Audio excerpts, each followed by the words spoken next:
जय श्री कृष्णा। राधे राधे। स्वागत है आपका हमारे चैनल पार्वती पनमोली में।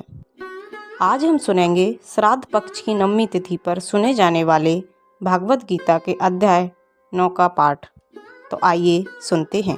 भागवत गीता के 9वें अध्याय को राजगुआ योग कहा जाता है, अर्थात यह अध्यात्म विद्या रागी है और यह गुआ ज्ञान सब में श्रेष्ठ है। राजा शब्द का एक अर्थ मन भी था, इसलिए मन की दिव्य शक्तिमयों को किस प्रकार ब्रह्ममय बनाया जाए, इसकी युक्ति ही राज विद्या है। इस क्षेत्र में ब्रह्म तत्व का निरूपण ही प्रधान है। उसी से व्यक्त जगत का बारंबार निर्माण होता है। वेद का समस्त कर्मकांड, यज्ञ, अमृत और मृत्यु, संत और असंत और जितने भी देवी देवता हैं, सबका पर्यवसान ब्रह्मा में है। लोक में जो अनेक प्रकार की देव पूजा प्रचलित है, वह भी अपने आप स्थान में ठीक है।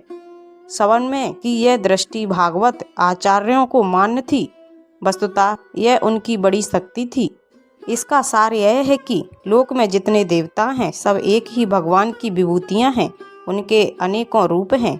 मनुष्य के समस्त गुण और अवगुण भगवान की शक्ति के ही रूप हैं। बुद्धि से इन छोटे देवताओं की व्याख्या चाहे ना हो सके, किंतु लोक में तो वह ही हैं।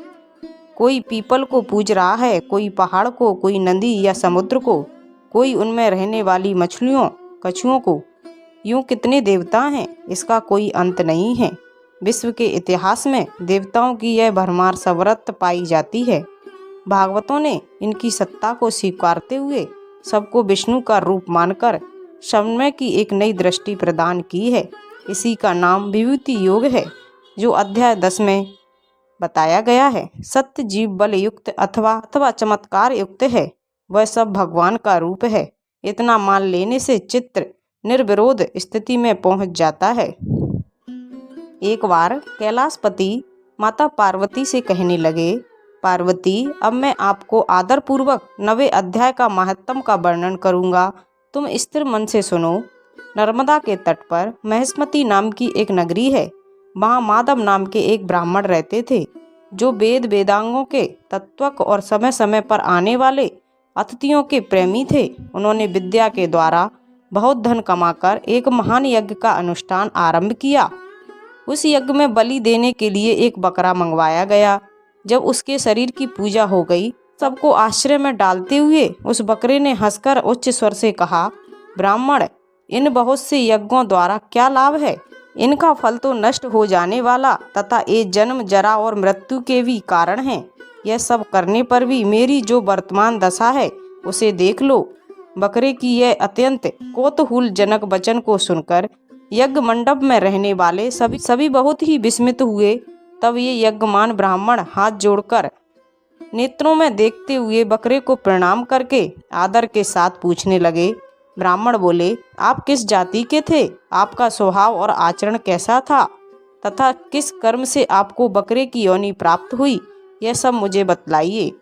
तब बकरा बोला, ब्राह्मण, मैं पूर्व जन्म में ब्राह्मणों के अत्यंत निर्मल कुल में उत्पन्न हुआ था। समस्त यज्ञों का अनुष्ठान करने वाला और वेद विद्या में प्रवीण था। एक दिन मेरी स्त्री ने भगवती दुर्गा की शक्ति से विनम्र होकर अपने बालक के रोग की शांति के लिए बलि देने के निमित्त मुझसे एक बकरा मांगा। उसके पश्चात जब चंडिका के मंदिर में वह बकरा मारा जाने लगा, उस समय उसकी माता ने मुझे श्राप दिया, ओ ब्राह्मणों में नीच पापी, तू मेरे बच्चे का वध करना चाहता है, इसलिए तू भी बकरे की योनि में जन्म लेगा। दुज श्रेष्ठ, तब कालवश मृत्यु को प्राप्त होकर मैं बकरा हुआ। यद्यपि मैं पशु योनियों में पड़ा हूँ, तो भी मुझे अपने पूर्व जन्म का स्मरण बना हुआ है।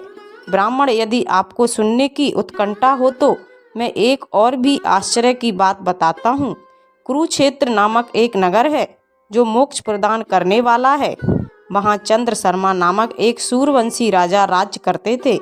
एक समय जब सूर्य ग्रहण लगा था, राजा ने बड़ी श्रद्धा के साथ काल पुरुष का दान करने की तैयारी की। उन्होंने वेदांगों के पारंगमी एक विद्वान ब्राह्मण को बुलवाया और पुरोहितों के साथ वे तीर्थ के पावन जल से स्नान करने को चले गए और 2 वस्त्र धारण किए। फिर पवित्र और प्रसन्नचित्त होकर उन्होंने श्वेत चंदन लगाया, बगल में खड़े हुए पुरोहित का हाथ पकड़कर मनुष्यों से घिरे हुए अपने स्थान पर लौट आए। आने पर राजा ने यथोचित विधि से भक्ति पूर्वक ब्राह्मण को काल पुरुष का दान किया। तब काल पुरुष का हृदय चीरकर उसमें से एक पाप आत्मा चांडाल प्रकट हुआ। फिर थोड़ी देर के बाद निंदा भी चांडाली का रूप धारण करके काल पुरुष के शरीर से निकली और ब्राह्मण के पास आ गई।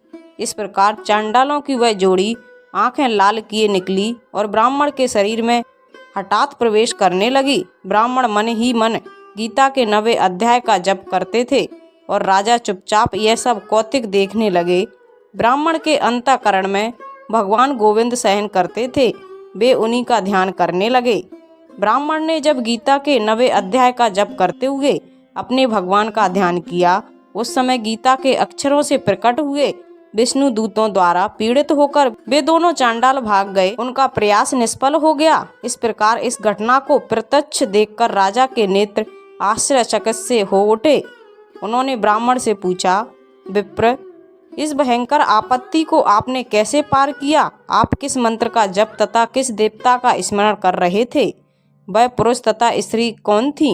वे दोनों कैसे उपस्थित हुए? फिर वे शांत कैसे हो गए? यह सब मुझको बतलाइए। तब ब्राह्मण राज ने कहा, राजन, चांडाल का रूप धारण करके भयंकर पाप ही प्रकट हुआ था तथा वह स्त्री निंदा की साक्षात मूर्ति थी। मैं इन दोनों को ऐसा ही समझता हूँ। उस समय मैं भागवत गीता के 9वें अध्याय के मंत्रों की माला जपता था। उसी का महात्म्य है कि सारा संकट दूर हो गया। महीपते, मैं नित्य ही गीता के 9वें अध्याय का जप करता हूँ।